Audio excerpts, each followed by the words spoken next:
I never believed warnings from strangers, especially not after surviving a marriage that tore the last of my faith out of me. But that night, when the old homeless woman clutched my wrist with trembling fingers and whispered, "Don't go home tonight. Tomorrow I'll show you something important," something cold slid down my spine. Maybe because I'd just signed the divorce papers. Maybe because betrayal sharpens your instincts. Or maybe because her eyes weren't wild. They were knowing. So I listened. Emotional hook, the moment everything cracked. I walked out of the courthouse numb, holding the final decree like it was an eviction notice from the life I once trusted.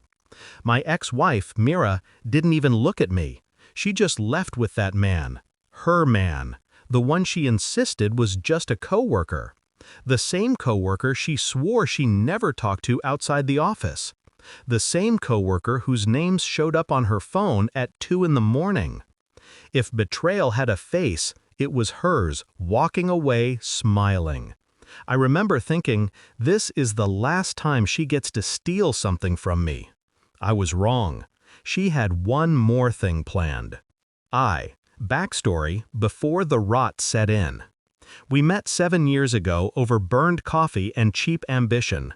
She said I walked like I already knew where I was going. I said she smiled like she could see through walls. We built a life out of shared hunger, two broken people promising not to break each other. And for a long time, I believed her. But love ages fast when one heart wanders. The first crack was subtle, late nights at work, her phone tilted away, her scent changing from comforting vanilla to something sharper. Indifference is a quiet murderer. It whispers before it screams. 3. Discovery of the betrayal, the truth beneath her silence. I didn't start with suspicion, I started with curiosity, the kind you get right before the ground gives way. Her laughter changed, shorter, meaner. She showered more before coming home. She never brought her phone to the bedroom anymore. Then one evening her phone buzzed while she was in the shower. Just once. Just enough. I shouldn't have looked. But I did. One message. "He doesn't know you used his signature yet. Make sure the papers go through before he figures it out." My throat tightened.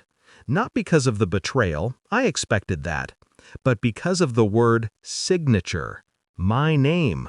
My future. My finances. I scrolled. She forged my signature on joint account authorizations.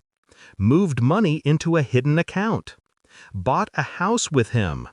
My wife didn't cheat. She harvested me. That night, I stood in front of the bathroom mirror, staring at myself, at the last man in the world to know the truth.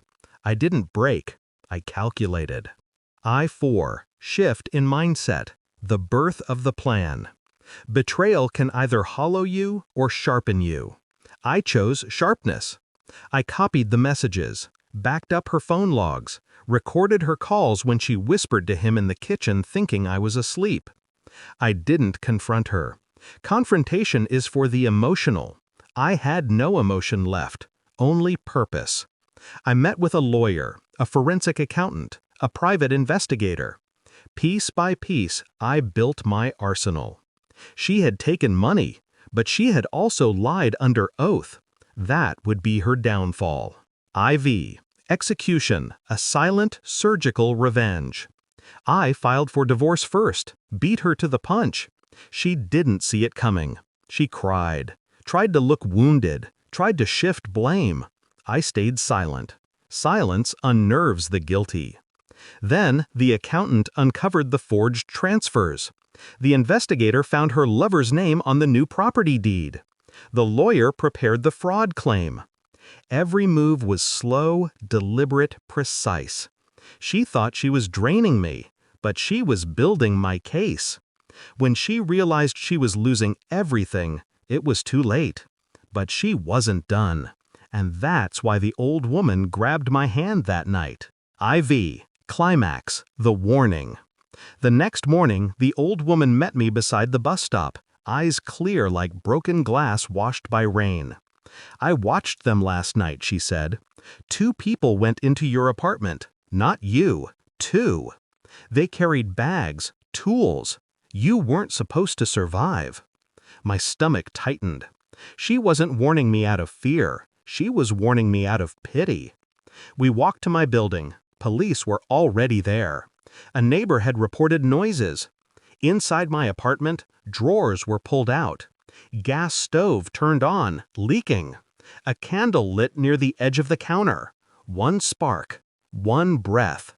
It would have looked accidental. I-7, final confrontation and payoff. Mira showed up crying when the police questioned her. I watched her facade crumble as they handcuffed her, not for the attempted arson they suspected, but for the fraud, the forgery, the theft.